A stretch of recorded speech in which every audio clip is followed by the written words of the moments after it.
Hello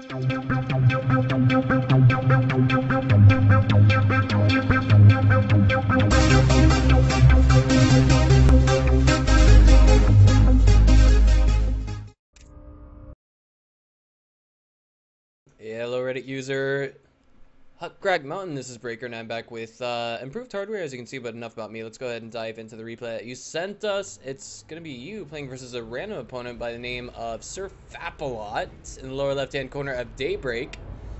And in the upper right hand corner, spawning as our blue Zerg is of course I imagine you, DroneofArc.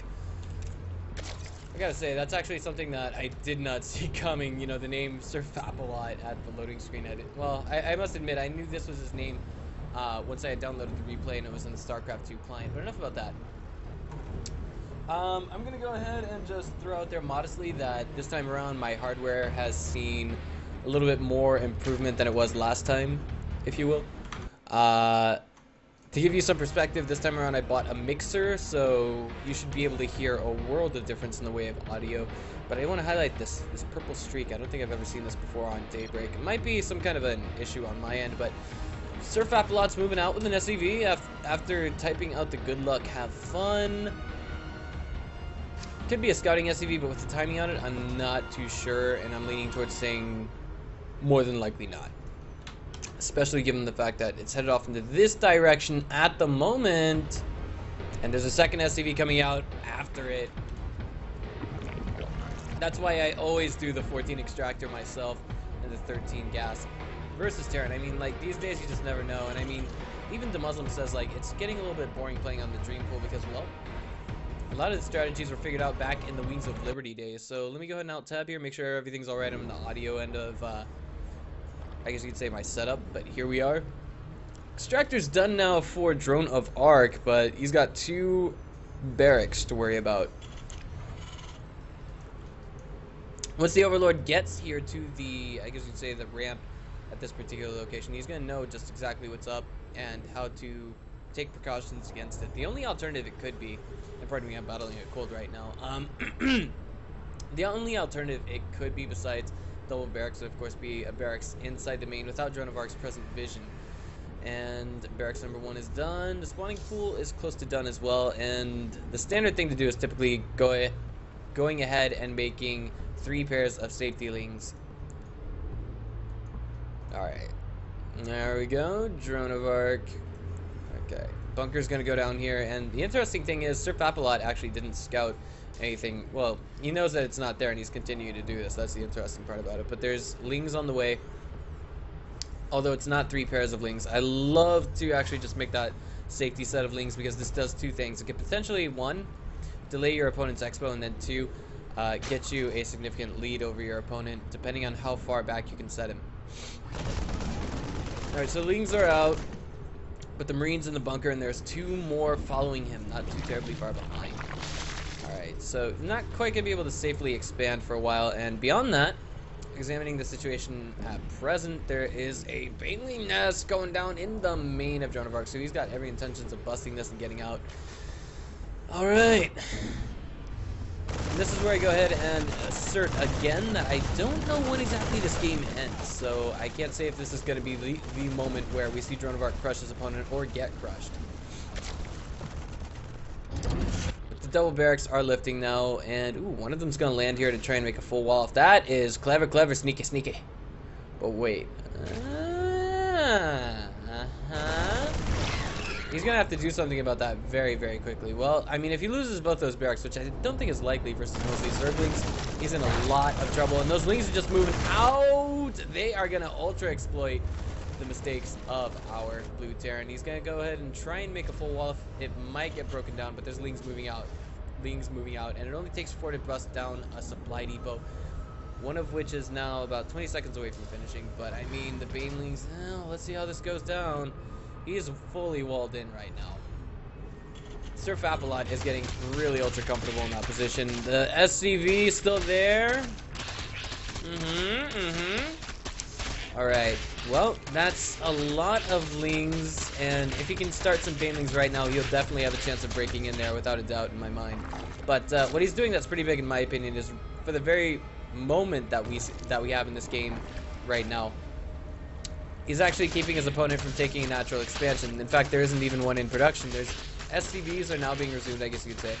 But there's just more and more in the way of units being constructed here. I would even go so far as to say that this Terran is map hacking. Is under attack. He's got no vision up here, and he's just making a full wall off. You know, I guess you'd say, in the essence, that he's preparing to deal with a Baneling bust. Now there are some Hellions building back at home for Papalot, but this is, again, this is some pretty delayed mining time, I guess you could say. 5 SCVs off the mineral line, and that's actually putting our Zerg a little bit ahead. Just a little bit. And now there's a Roach Warren going down, and that means we're going to see a breakout. And that's the interesting part. The bunker, or the barracks lit off, again, with no vision of this whatsoever. This is, I wouldn't say mystifying, but strange more than anything else. I'm a little bit, you know, there's only one criticism I have for DroneofArc right now, and that's the fact of the matter is he didn't go for a second queen. And beyond this, sirfapalot just doing whatever he can to assault the moons of his opponent, including putting a bunker at the very position where he would choose to expand. Alright, so I think perhaps maybe the most efficient way to deal with this this bunker lock-in, if you will, is to actually go ahead and make some banelings and roaches. About 4 roaches ought to be enough to deal with as many Marines are in here, but conversely, if they do manage to break it open, I'm actually going back here. If they do manage to break open the bunkers and then the banelings detonate on those Marines, then it basically just nullifies everything. But DroneofArc is a little bit, I think, over-prepared for this situation at hand. On top of that, he could actually push those 3 spine crawlers forward, but he doesn't have time for that. He needs to actually go for it right now. He needs to break down those bunkers, if you will. Alright, so I think it must be pretty obvious in his mind. Whoa, what on earth is this coming from our Terran? A second factory coming down on 1 base. Orbital command is on the way, yes. Okay. Banelings are gonna stay alive after this. Alright, so they can be used, they can actually be used later on. That's the utility that they have in this game. And many of them crash straight into that second bunker. But I mean, altogether, he's got 5 banelings remaining of the original, I don't know how many more, a dozen? And this is the moment for him to go and take that natural expansion. Trying to break down his opponent at this moment is not going to work out. So I think the best thing he can do is perhaps try double expanding behind this. Wouldn't be a bad idea. But he doesn't really have the creep spread necessary to, I guess you could say, viably defend a 3rd base. Altogether, though, he is kind of in the dark, I think. He does know his opponent... there we go. He does know that his opponent at least wanted to take an expo, but the Roach is coming in here. If he loses those, he's in a lot of trouble. Alright, so he's got some idea of just what's out there. Siege tanks. No, bunker gets blown up. Square and fair. Fair and square. Oh, wait. The roaches. Oh, there's only 2. Jeez. Oh, boy. This is not looking good for DroneofArc. He's in a good chunk of trouble. He just lost a good chunk of roaches with that. But our Terran being absolutely lazy here is not going to do anything about this. I mean, there's more roaches here. Reinforcing roaches, I guess you could say. One of them actually dies from a roast. But for the time being, the rest of them are just going to pull back. And I'd imagine this is where our Zerg just goes straight into drone production. Nice of sirfapalot to actually go ahead and save his mules. He is supply blocked right now, though. And in response to this, he's actually making he's making 3 supply depots. He's also got an armory in the background. It's just searching +1 attacks. Given the fact that there's no tech lab, it's continuing marine production. This, I think, could be just one big cheesy all-in of some form. After 2 base, yeah, I've seen all kinds of things you can imagine, like Mass Hellbat, Thor, 5-6 takes to go with it, and now there's a part of our Zerg that has to know just what, he has to think to himself what's going on here, and now lifting up that one barracks and moving it out basically signals more or less it's going to be Mac. It's going to be a ton of factory units.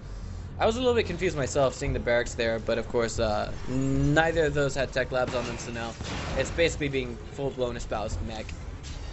And +1 attacks for vehicle weapons are on the way. I was about to, I was a little hesitant to call it mech, but at the same time, it's there. One of the barracks are being floated out right now, and I think that that's only, how do I say this? It's only there to, it was only there initially. I guess you could say rush emergency marines shouldn't be necessary, but it was not too terribly necessary.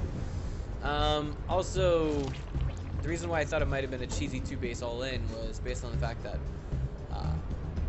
how do I say this? There's this really annoying build where you just build a bunch of Hellbats, and you're supposed to hit a point where the Zerg has very little in the way of base, like gas income on 3 bases to actually deal with mass Hellbat production.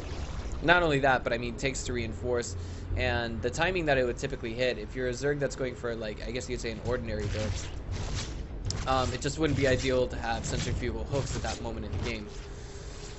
Hellion, I'm not entirely sure what this guy's doing out here, but Thor is on his way in the background, and Infernal Freeing Diter as well. That's basically the ace in the hole on whether or not it's mech. And DroneofArc knows this, so he's going for his +1 missile and +1 carapace, as opposed to +1 melee. Nothing wrong with that. I love the way he's queuing up commands for the Queen. That 3rd base, I feel, is coming in very, very late for sirfapalot. Once we actually have, you know, full-blown 3-base saturation for our Zerg, we're going to see him go into, I imagine, just straight up make units and kill the opponent mode. But that's if he can survive this initial wave of 1 Thor, quite a few Hellbats, and about 4 tanks moving out right now. That number will only continue to grow as time goes on, and it's gonna put him in a lot of trouble. Okay. Well, Hellion goes in there. It's just, I guess you'd say, not really the worm on the hook, so much as it's the light and everything else. But there's roaches on the way for our Zerg at the moment, and I think if he's got Burrow, he's got the recipe to hold this attack. Unless the opponent just, oh, there we go. There's one move. That's exactly what you would need to get the win. Picking out the tanks while they're on siege. Yes, Hellbats have splash damage, but not quite the most effective, if you will, in that regard. So there's only a single Thor with this army, however. So, I mean, if he had maybe gone for 2-base Muto, it could have been perhaps viable to this extent, at least as defense, but this is nice. Getting another tank pick off. The links coming in, though, are connecting with Hellbats, and it's not quite working out in the end, but they all disappear. And DroneofArc is forced to pull back. Both sides sustaining heavy-ish losses, but heavier for our Zerg than for our Terran. That's only a single Thor and 2 tanks, I might want to remind you all. Continuing bravely forward with the creep spread on what is effectively now only 3 bases, and that orbital command being extremely lazy. There's no anti-air here. There really isn't, and this is one of those moments in the game where you ask yourself, well, where on earth, how do I say this, where on earth are the mutants, right? I mean, they're kind of standard in almost every game. There's only 1 Thor here, but at the same time, I'm not going to question what DroneofArc is doing. He just catches this entire army on siege, gets 2 tanks, 3 tanks. And now it looks like it's going to be the Thor and a 4th or a 5th tank. My god. It's everything. It's almost everything he gets here. Oh, the Marines are way out of position. What are they doing here? This is not good. Well, Fapalot just lost his entire army for free. That must have been a massive blunder. Just, it looked like, you know, once he stopped thinking about this from a multitasking perspective, he actually forgot about, no, I'm sorry. He was actually doing that while he was landing his 3rd. Again, from the multitasking perspective, he just happened to look away for that one quick moment, and this is what happened. Now, this is just the window of opportunity for revenge that DroneofArc needs to have. The mule's getting pulled off the line. The roaches coming in, or excuse me, the tank's coming in defense versus the roaches, and now everything is looking a-okay, smooth and roomy for our Terran. This is defensible. I mean, once you stop and think about it for a minute, roaches, just mass roaches, towards the late game kind of fall off, but that's entirely dependent on the tank count. These mules, though, they gotta get back to work. They gotta get back to work. They gotta get back to work. They gotta get back to work, right?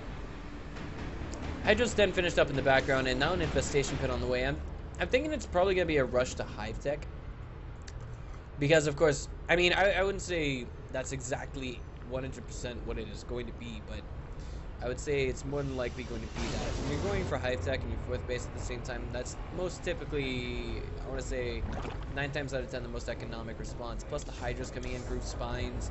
I could see this being Roach, Hydra, Viper, no problem. All the way across the board. Alright, I like the way this factory gets scooped down as well. Being a Zerg player myself, it is nice to see one of the most underused spells in the game utilized in this position.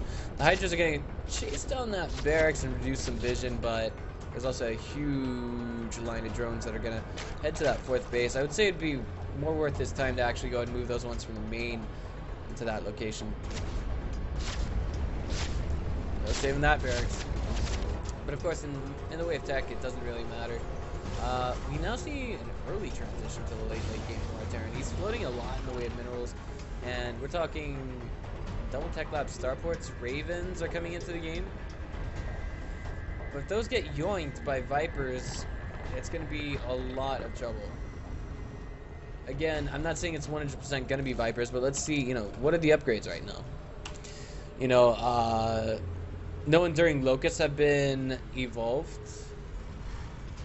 There's also, that's what I'm looking for, no pathogen glands on the way, and a 5th base being taken behind this. I'd like to move all the way. And this is where Zerg slowly begins to outscale Terran just a little bit. Just a little bit. By the way, I want to just highlight for a moment our Terran. He's at 0 armor and +2 attack. Not, what's the word I'm looking for? Not a +2/+2. So that's actually going to scale off a little bit worse for him as the game heads into the late game. Vipers are coming in as well. Can I call it or can I call it? I mean, it's just, how do I say, it's black and white, if you will. Scans coming out from our Terran. Let's see what's up. He sees everything. He sees attack. So he only sees hive tech with that, with 3 scans. And that is a big tell. He's like, okay, so there's going to be Vipers here. Ghosts would be good, assuming they could get into position to actually deal with those Vipers appropriately. And on top of that, I mean, even Vikings in high count, which is now what we see coming out, would be strong as well. There's no Spire, guys. No Spire whatsoever. Which means, you know, Corruptors, which are the most effective, I guess you could say, method of dealing with Vikings. Corruptors and Infestors put together, as well as a few Hydras in the mix. It's just not there. So that's, I guess you could say, the answer to mass Vipers coming from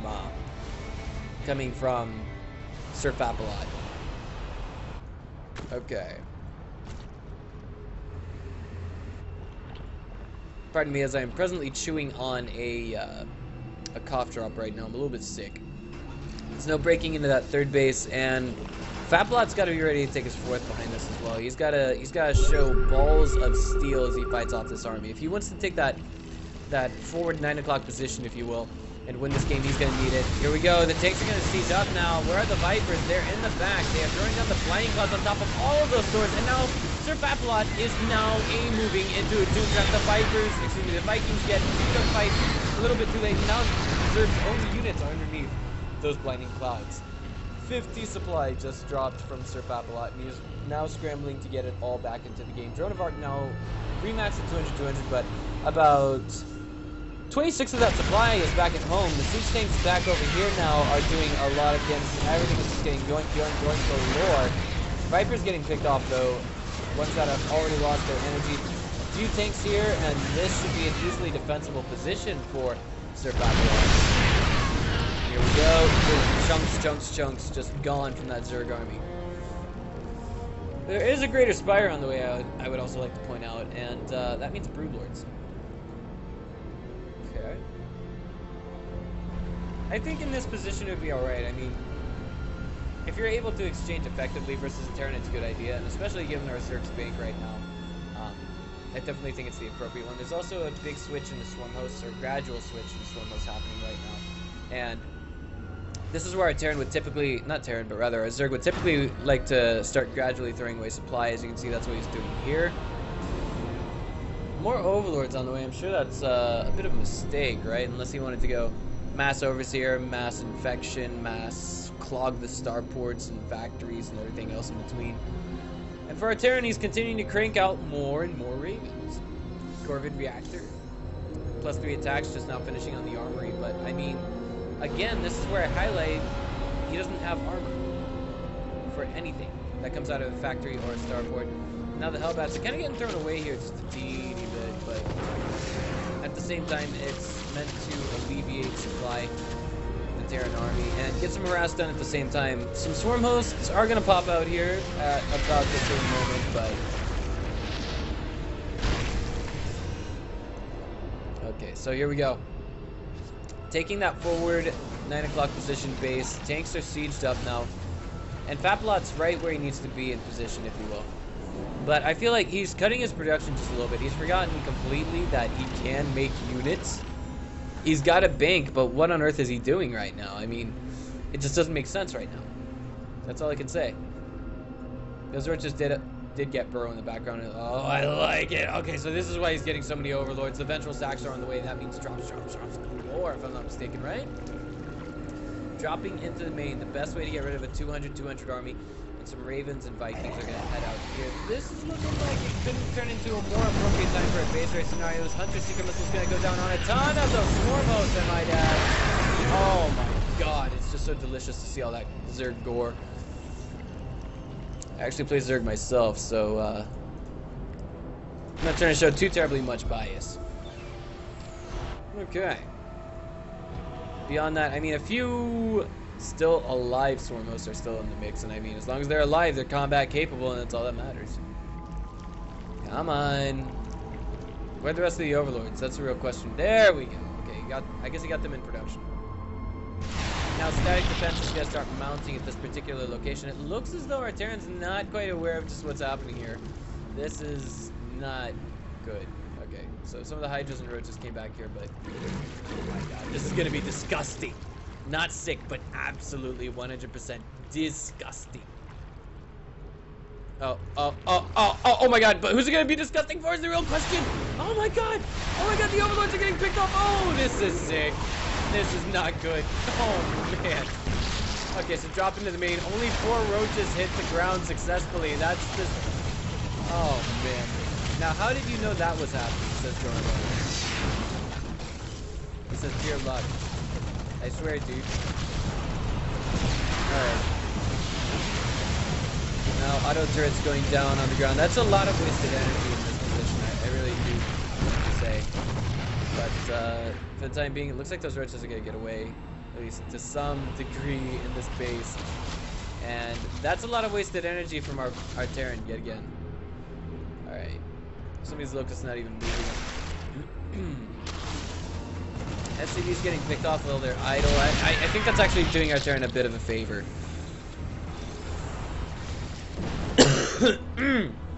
Excuse me, sirfapalot is also looking like he's ready to get that 5th base going.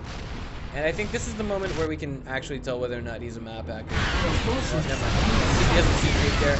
All these roaches trying to straight into that tank line. That's not good. That's not good at all.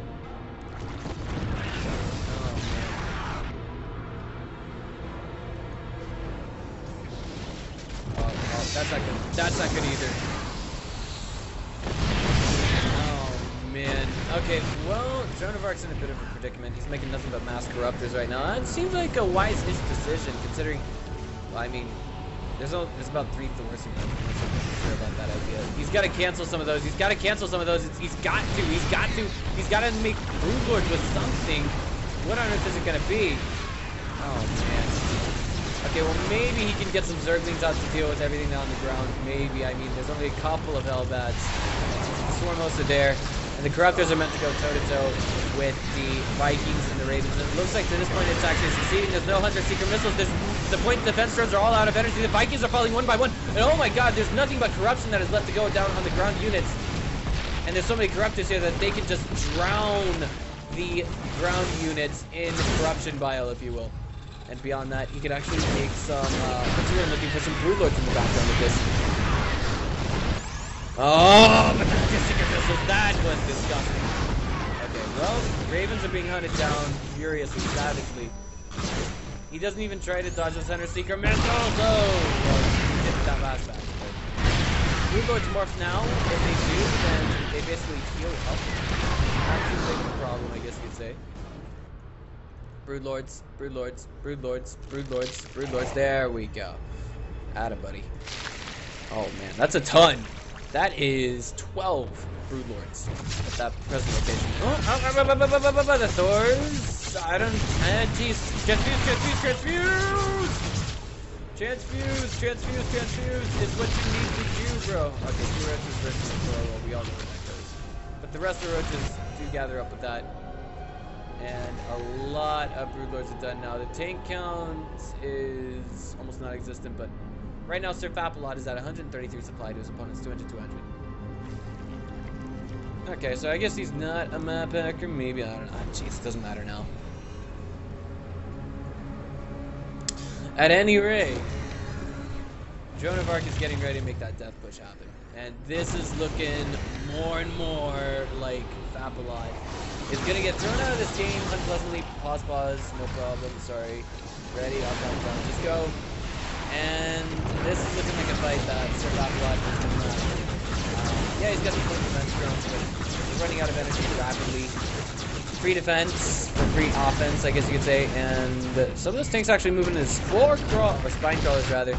Roach is just gonna run straight into the main, and that is, not too good. The rest of these tanks are gonna whittle down that spine crawler wall, but the Swarmos are dealing with all of that effectively. The Brood Lords can take down those tanks. They're right on creep. Why does he not do it? I don't understand.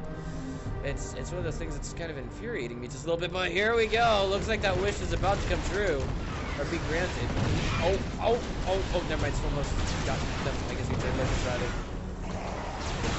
Okay, so here we go. Siege up, and the attack is coming. Okay, this is not looking good. sirfapalot's making a very strong stand here at this present location. He's just had so many point defense drones fall. The Corruptors are now going toe-to-toe with the Vikings, and the Brood Lords are actually ultra exposed in this position. I feel like, with the way this fight is going, maybe, just maybe, we can see sirfapalot win off of pure hard defense. But it depends on how the Corruptors are able to survive, if they are at all. Hunter Seeker missiles going down on the Brood Lords as opposed to the Corruptors, not quite the most ideal. And he gets peeled away from the rest of the group. There's no point defense drones, no point defense drones. Oh my god, Hunter Seeker missile goes down. That one red Corruptor is gonna peel away, and it doesn't even die. Missile turrets and the Vikings look like they might be enough to deal with the Corruptor count at present, but it's only gonna continue to get higher and higher as the game goes on. Missile turrets now getting knocked out, almost one-shotted, if you will, by those Brood Lords. The Planetary Fortress ultra explodes, and it goes down! As well as the population of sirfapalot, sorry, hit plus by mistake there. And now the tank line is being absolutely decimated, while some of the Brood Lords absolutely work on the infrastructure line. He says, what did I do wrong? Some of those roaches, there we go. He says, I never play Terran mech. Well, let me tell you after game, I guess it's Fapalot being I guess you could say, a good sport. I mean, he's a little bit disappointed himself, I think, after that game. And that's exactly the philosophy you guys should have towards any game of StarCraft. You cannot blame your opponent for employing a certain strategy, unless we're talking about Blink Stalkers back at the beginning of Heart of the Swarm, because that was, I mean, Blink Stalker all-ins were painfully common in the PvT matchup. And I mean, like, yeah, at the same time, you couldn't really blame your opponents for doing that because, well, I mean, it's their way to get a win. And instead of complaining about it, players like Maru found a way to defend against it. Anywho, this is Breaker. I'll see you guys next time. I hope you guys enjoyed the cast, and I hope my audio quality was much better than usual.